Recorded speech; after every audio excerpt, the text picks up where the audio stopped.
We recommend this product be installed by a competent gunsmith.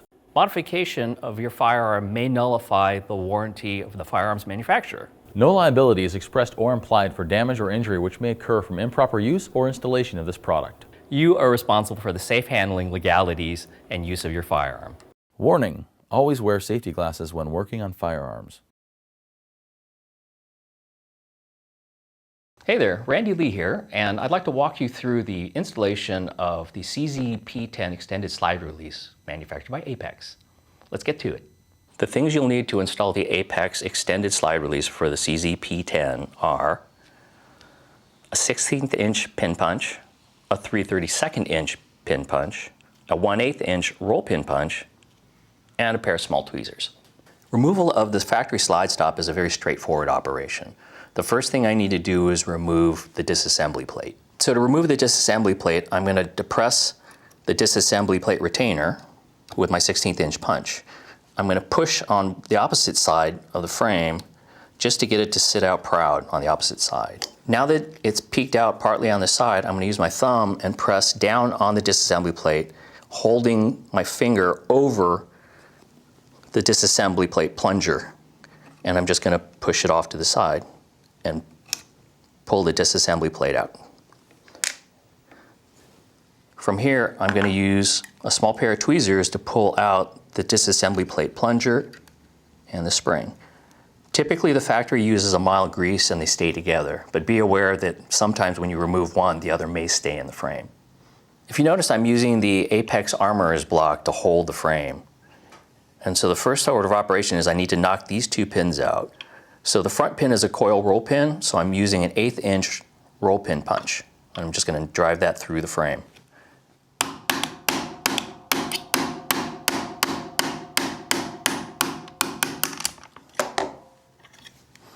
Next is the solid pin towards the rear, and that's what holds the trigger in position. This is basically held in by a small spring, so all I'm going to do is just a little tap to knock it free. Now I can push the pin all the way out. From here, I'm going to lift the front insert out of the frame. And if you notice, the slide stop is also connected by these ears. Be aware that there's a J-shaped frame spring in the front insert, and this can pop loose. So I want to make sure that I'm pinching and holding that in position. Once everything's free and clear, I can remove the factory slide release. Before I remove the factory slide release from the front insert, I want you to notice the relationship of the spring relative to the actual body of the slide release. There's a small groove that's cut into the slide release, and that's what retains this wire spring. To remove the factory slide release, I'm going to grab the insert, front insert, with my left hand, so it holds the spring in position. And now I'm going to lift one side off of the retaining ear and then slide the factory slide release free and clear. So before we install the Apex extended slide release, I want to just point out the differences. If you notice the profiles on the factory, they're very low profile and they don't have a whole lot of horizontal surface to be able to engage or disengage. Ours is extended to the rear and also has a very ergonomic curvature and serrations. It's also more ergonomic for the activation. If I flip it over and look at the underside in comparison, this surface allows easier activation. So when I want to lock the slide back as if to show an administrative clearing, it's easier to do because I'm not trying to fish for a small little surface, especially if you have smaller hands or fleshier hands. So now let's install the Apex extended slide release onto the front insert. In this case, I'm going to go in reverse order. I'm actually going to slide the wire underneath and then on top of the retaining surface. And I'm going to put the one ear on that side in position. From there, I'm going to use the opposite side and slide that in position. Now you notice that this surface on this spring just popped out. It's important to get this surface back in its recess. And on the later versions of the front inserts, they actually have a stamped ledge on there to help retain it. If the spring does pop out of its position, all you need to do is just use a small punch and then push it back into location and prevent it from slipping out on the opposite side.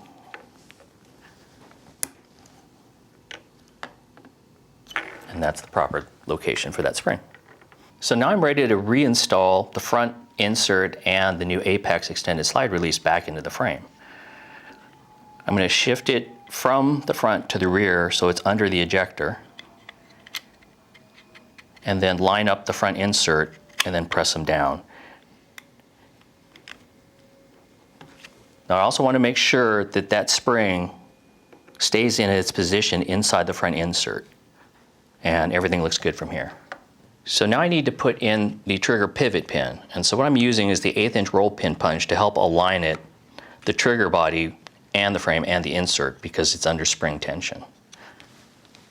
Holding down on the front insert, I'm going to take the trigger pivot pin from the right side, and insert it through the left and push it home. Now I can use my armorer's block to be able to insert the roll pin punch. So using the armorer's block, I'm going to install the front roll pin. Using an 1/8 inch roll pin punch, I'm just going to drive it home.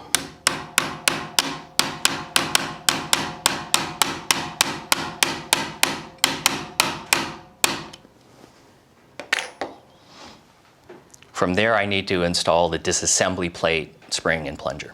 Now, using my tweezers, I'm going to reinstall the disassembly plate, plunger, and spring into the frame. Finally, we're going to install the disassembly plate. So I'm inserting it up at an angle so that I can depress the plunger and plate spring.